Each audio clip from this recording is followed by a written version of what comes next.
आप सुनने जा रहे हैं पंचतंत्र की कहानी ब्राह्मण और सर्प। किसी नगर में हरिदत्त नाम का एक ब्राह्मण निवास करता था। उसकी खेती साधारण ही थी, अतः अधिकांश समय वह खाली ही रहता था। एक बार ग्रीष्म ऋतु में वह इसी प्रकार से अपने खेत पर वृक्ष की शीतल छाया में लेटा हुआ था। सोए सोए उसने अपने समीप ही सर्प का एक बिल देखा। उस पर सर्प फन फैलाए बैठा था। उसको देखकर वह ब्राह्मण विचार करने लगा कि हो न हो यही मेरे क्षेत्र का देवता है।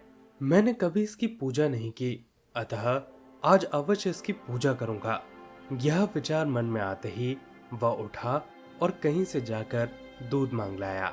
उसे उसने एक मिट्टी के बर्तन में रखा और बिल के समीप जाकर बोला, हे क्षेत्रपाल, आज तक मुझे आपके विषय में मालूम नहीं था, इसलिए मैं किसी प्रकार की पूजा अर्चना आपकी नहीं कर पाया। आप मेरे इस अपराध को क्षमा कर दीजिए और मुझे धन धान्य से समृद्ध कर दीजिए। इस प्रकार प्रार्थना करके उसने उस दूध को वहीं पर रख दिया और फिर अपने घर को वापस लौट आया।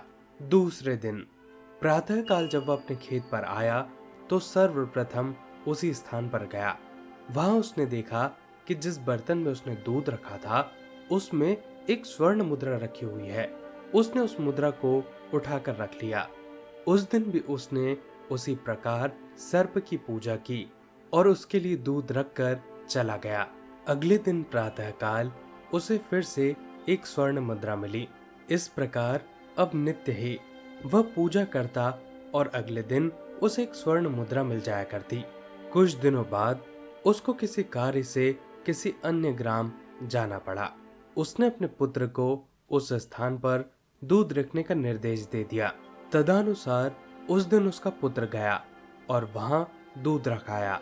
दूसरे दिन जब वह दूध रखने के लिए गया तो उसने देखा कि वहां पर स्वर्ण मुद्रा रखी हुई है।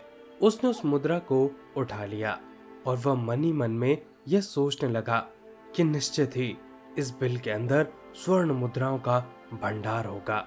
मन में यह विचार आते ही उसने यह निश्चय किया कि बिल को खोदकर सारी मुद्राएं बाहर निकाल लेगा। सर्प का भय था, किंतु जब दूध पीने के लिए सर्प बाहर निकला तो उसने उसके सिर पर लाठी से प्रहार कर दिया। इससे सर्प तो मरा नहीं और इस प्रकार से क्रुद्ध होकर उसने ब्राह्मण के पुत्र को अपने विष भरे दांतों से काट लिया, जिससे उसकी तत्काल ही मृत्यु हो गई और ब्राह्मण बहुत पछताया। दोस्तों, ये थी पूरी कहानी। इस कहानी से हमें सीख मिलती है कि लालच बुरी बला है।